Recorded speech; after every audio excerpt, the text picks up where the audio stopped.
My name is Isabelle Moreau. I'm 38 years old, and for the past decade, I've worked as a cardiac nurse at a large hospital here in Rochester, Minnesota. My life has been measured in beeping monitors, telemetry strips, urgent calls, and a relentless rhythm of 12-hour shifts. I've held the hands of patients hovering between worlds, celebrated hard-won recoveries, and mourned devastating losses. I prided myself on my professionalism, my competence, my ability to remain calm under pressure. My world was one of protocols, data, evidence-based practice. Spirituality? Faith? Those felt like luxuries I didn't have time for, vague concepts overshadowed by the stark, demanding reality of life and death on a cardiac floor. I believed in science, in skill, in endurance. I thought life was about achieving, performing, enduring a race. I never imagined the race could end so abruptly, or that what lay beyond was infinitely more real and meaningful than the measured beats of a human heart. Life outside the hospital walls revolved around my husband, David, a steady, patient high school history teacher, and our bright, bubbly 9-year-old daughter, Emma. David was my rock, the calm harbor to my often stormy professional seas. He understood the demands of my job, rarely complaining about the late nights, the missed dinners, the emotional exhaustion I often brought home. Emma was pure sunshine, all questions and boundless energy. I loved them fiercely with everything I had. But looking back now, I see how often everything I had wasn't truly present. My mind would still be running through patient charts during dinner. My responses to Emma's excited stories often distracted, my energy reserves depleted by the needs of strangers.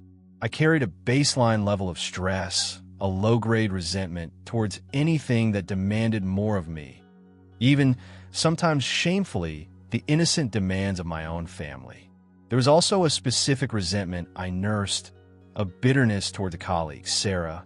Months earlier, there had been a complex patient case where I felt Sarah had taken credit for an assessment I'd made, leading to a promotion I thought should have been mine. It was petty, perhaps, in the grand scheme, but I let it fester, creating a wall of professional coolness and unspoken animosity between us. I replayed the perceived injustice in my mind, fueling a quiet anger that I carried like a hidden stone. Then came my own medical issue. Uterine fibroids, benign but troublesome, requiring surgery. As a nurse, I understood the procedure intellectually. Hysterectomy. Routine for the surgeons, statistically safe. Yet, scheduling it for January 17th, 2024, a cold Minnesota winter day, I felt an unusual tremor of anxiety beneath my professional veneer. Maybe it was relinquishing control, being the patient instead of the provider. Maybe it was just the accumulated exhaustion. Or maybe it was a whisper from somewhere deeper, a premonition of the threshold I was about to cross. I pushed the feeling down, focusing on the practicalities, reassuring David and Emma that mommy would be fine, back home in no time. The morning of the surgery arrived, gray and frigid outside the hospital windows. The pre-op routine felt surreal from this side of the bed rails. The scratchy gown, the antiseptic smell, the repeated questions, the fore-insertion, all familiar procedures, yet utterly different when they were happening to me. I tried to maintain my nurse's composure, joking lightly with the pre-op nurse, asking informed questions about the anesthesia. But underneath, that cold knot of anxiety tightened. David squeezed my hand, his own worry evident in his eyes despite his forced smile. "I love you, Izzy," he whispered. "See you in recovery." Wheeled into the operating room. The bright lights, the gleaming steel, the masked faces of the surgical team moving with quiet efficiency. It was a scene I knew intimately, yet it felt alienating now. The anesthesiologist, Dr. Ramirez, leaned over me, his eyes kind above his mask. "All right, Isabelle," he said calmly. "We'll take good care of you. I'm going to give you something to relax you now. Just breathe deeply. I want you to count backward from 10 for me." The cool liquid entered my 4. A pleasant warmth spread up my arm, a fuzzy detachment starting at the edges of my awareness. 10. My voice sounded distant, muffled. 9. The faces above me blurred slightly. The rhythmic beep of the heart monitor beside me seemed to slow down, each beat echoing in a growing, quiet space. I'll be fine, I told myself firmly. Just a routine. I never made it to 8. The world didn't fade. It switched off. Blackness. Or so I thought. The next instant I was floating, utterly weightless, painless, free. I looked down and saw the operating table. The surgical team suddenly galvanized into frantic action. Alarms were blaring. That high-pitched, insistent shriek of the heart monitor flatlining. Someone shouted, "She's coding. VFIP." Another voice yelled, "Started compressions." I saw hands pressing hard on the chest of the still figure on the table. My still figure. I saw the defibrillator paddles being charged, heard the call of clear, saw my own body jolt violently. Logically, I should have been terrified, panicked, desperate, but I wasn't. As I hovered there, observing the controlled chaos of the code blue unfolding below, an utterly profound, inexplicable peace settled over me. It wasn't just calmness. It was a deep, resonant tranquility, like remembering a forgotten truth, a homecoming. The fear I'd felt before surgery, the stress of my job, the resentment towards Sarah, the anxieties about life, they simply evaporated, rendered utterly meaningless in the face of this overwhelming serenity. And then, the light began. Not the harsh glare of the lamps, but a soft, luminous point in the distance, beyond the walls of the room. It grew steadily, expanding into a breathtaking radiance, sparkling and shimmering as if composed of millions upon millions of microscopic, singing stars. It wasn't blinding, it was inviting, beckoning. It pulled at my consciousness, not forcefully, but with a gentle, irresistible magnetism, like a tide drawing a droplet back to the sea. I turned my awareness away from the fading drama of the operating room, away from the body they were desperately trying to revive, and allowed myself to be drawn into the heart of that living, loving light. I felt myself shedding layers of identity. Nurse, wife, mother, patient, becoming simply awareness, moving towards infinite love. Merging with the light wasn't like entering a place, but becoming part of a state of being. It was an immersion in an infinite ocean of pure, unconditional love. This love was the very substance of this reality. Palpable, breathable, all-encompassing. It washed over and through me, cleansing every fear, every insecurity, every scar I carry from my earthly life. All the weariness from long shifts, the sting of past hurts, the burden of expectations, dissolved instantly in its embrace. I felt known, completely, utterly known, and accepted without reservation. There was no judgment here, only infinite compassion and belonging. Through this luminous ocean of love, a figure approached, radiating warmth and familiarity. My heart, my spiritual heart, that is, leaped with recognition. It was my Grandma Lydia. She had passed away 10 years ago, a kind, steady presence in my childhood, always smelling faintly of lavender and baked bread. Here, she looked vibrant, healthy, younger than I remembered her in her final years, yet ageless. Her eyes sparkled with the same gentle humor, but now held a profound wisdom and were illuminated by the light of this place. She smiled, a smile that reached deep into my soul. "Evelyn," she said. "No, wait. She called me Isabelle, didn't she?" "Yes, Isabelle." My name resonated clearly in this space. Isabelle, my dear girl. Her voice was like the memory of a half-forgotten lullaby. Pure comfort, pure love. "You're home. Welcome home." She reached out, and I took her hand. Her touch was warm, real, conveying love and understanding beyond words. We didn't need elaborate explanations. Here, knowing was instantaneous. She guided me deeper into the light, towards an even brighter concentration of presence. And then I encountered him. It wasn't a visual form in the way I saw my grandmother, not initially. It was an overwhelming presence, a consciousness so vast, so loving, so powerful, it felt like the source of the very ocean of love I was immersed in.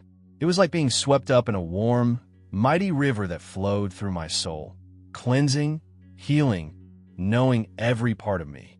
This I knew instinctively was the essence of Jesus Christ, the heart of God, more real, more alive, more present than anyone or anything I had ever known. Isabelle, his voice wasn't auditory. It resonated within me, as if originating from the core of my own being, yet distinct, infinitely wise and loving. You are loved, deeply, completely, eternally loved. Not because of what you do, not because you are perfect, but simply because you are. You are mine. The sheer force of that unconditional love was overwhelming.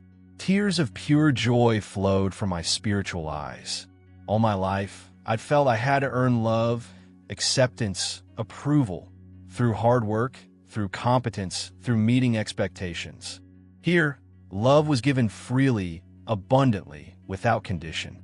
He then allowed me to perceive a glimpse of what might be called heaven, not golden streets or pearly gates, but a breathtaking expanse of interconnected souls. They appeared as shimmering points or spheres of light, woven together by intricate threads of pure love and shared purpose. There was an incredible harmony, a sense of belonging, a vast, collaborative tapestry of light and love, all resonating with the central presence of God. It was beautiful beyond description. But then, gently, lovingly, he turned my awareness toward myself. It wasn't a judgment, but a mirror held up in the light of his perfect love.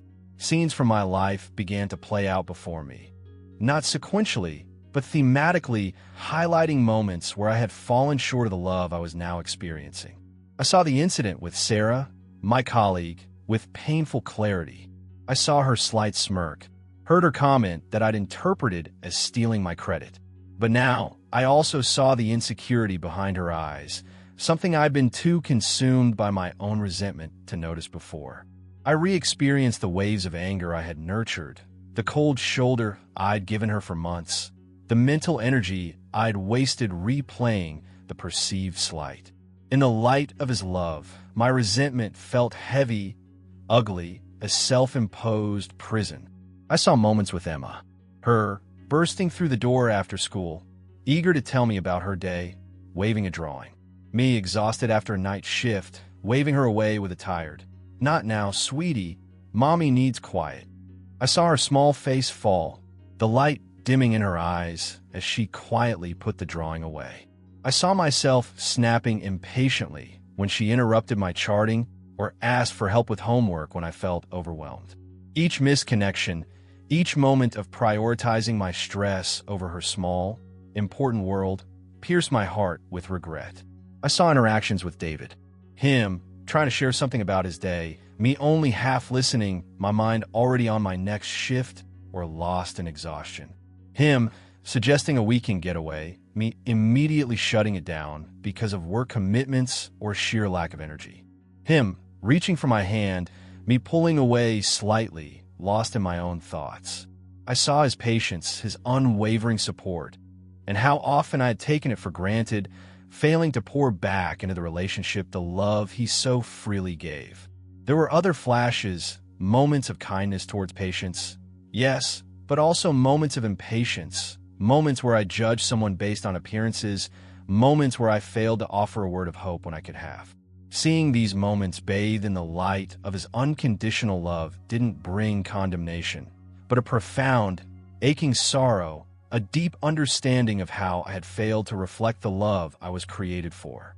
I saw how my choices, fueled by stress, ego, and resentment, had created shadows in my own life and sometimes dimmed the light in others. I wanted to curl up and hide from this reflection, yet his love held me, assuring me I was still accepted, still cherished, even with all my flaws exposed. Floating in that ocean of love, fully known, fully accepted despite my failings revealed in the life review, the thought of returning to the dense, difficult, often painful world I'd left behind felt almost unbearable. Why would anyone choose to leave this? This perfect peace, this complete belonging, this unconditional love? It was everything my soul had ever longed for. Staying here felt like the only logical, desirable option. Jesus seemed to perceive my thoughts, my longing to remain. His presence felt incredibly compassionate, understanding my desire. "You have seen, my child," his thought voice communicated gently. "You have experienced the love that is your true home. You understand now, more deeply, the purpose for which you were created, to love and be loved, to reflect my light." Then, he presented the choice, not as a command, but as a loving, respectful offering. "You can remain here, Isabelle, in this peace, your earthly journey complete. Or you can return.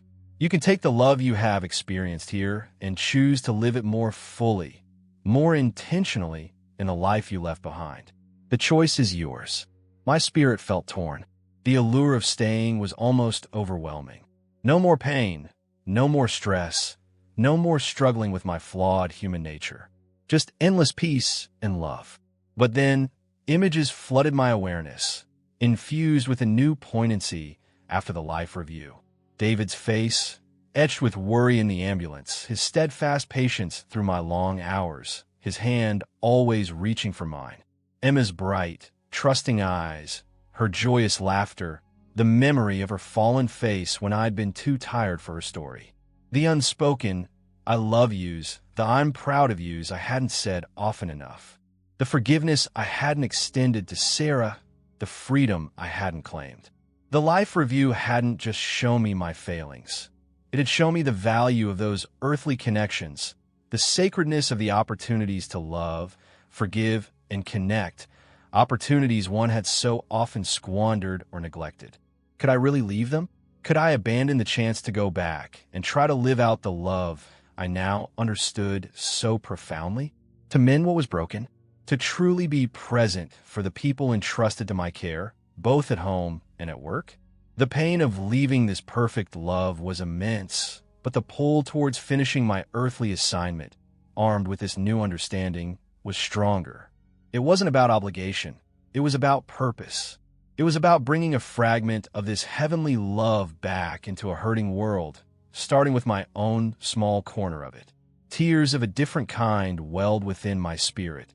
Tears of resolve, of love for those I'd left behind, of a deep desire to make my remaining time count. "I want to go back," I communicated, the thought a mixture of sorrow and determination. "I choose to go back and try to love better." Jesus' presence enveloped me in an affirming warmth, a blessing on my choice. "Go then, my beloved." His voice resonated with encouragement. "Carry this love within you. Let it transform you. Let it flow through you. I will be with you." The light began to gently dim, not disappearing, but receding like the tide pulling away from the shore. The feeling of weightlessness lessened, replaced by a growing sense of density, of limitation. I felt myself being drawn back, away from the ocean of love, back towards the physical realm, carrying the indelible imprint of his presence and his love within my very core. Back towards the sounds and sensations of the world I had chosen to return to. A gasp, sharp and painful, forcing air into reluctant lungs. The immediate sensation of the breathing tube, rough and intrusive in my throat. A dull, throbbing spread through my body.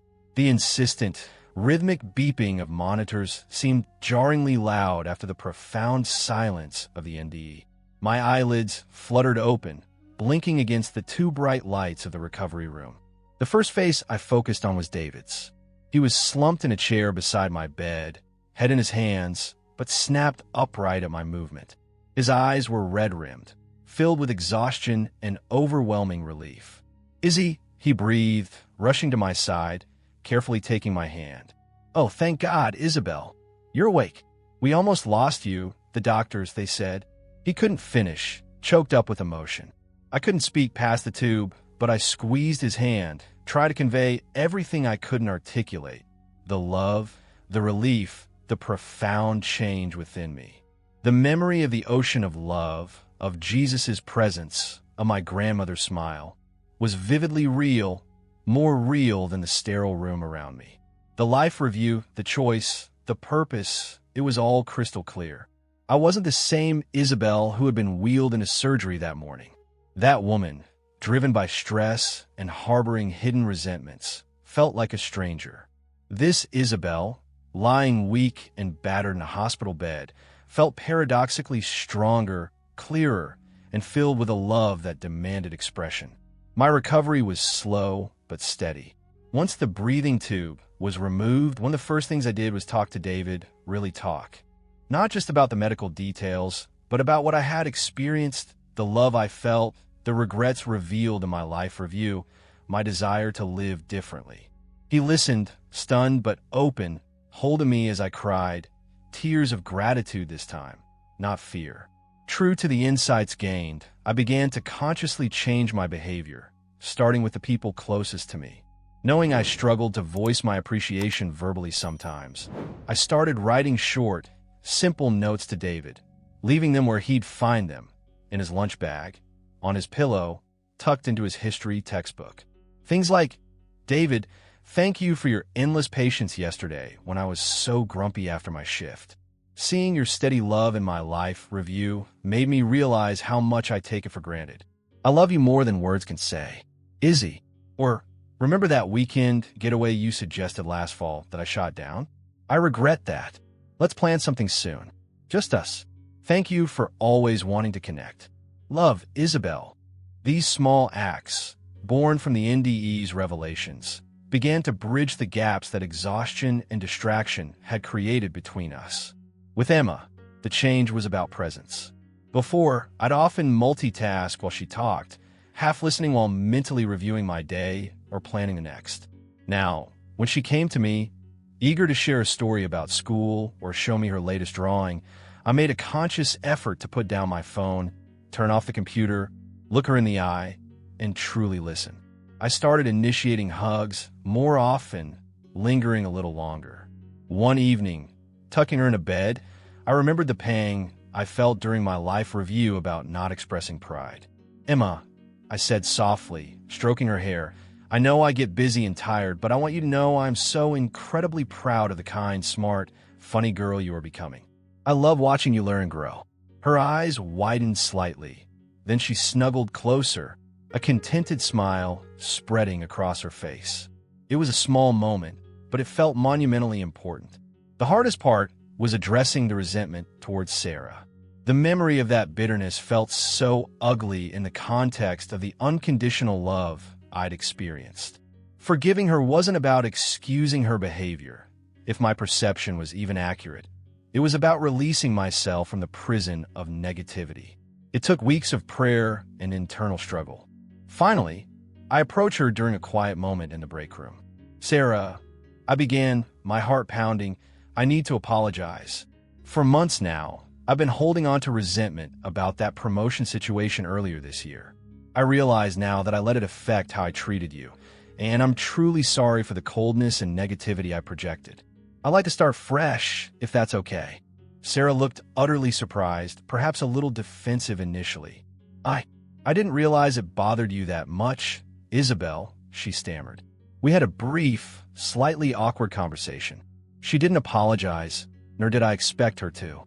But the act of confessing my part, of choosing forgiveness, felt like unlocking chains I hadn't fully realized I was wearing.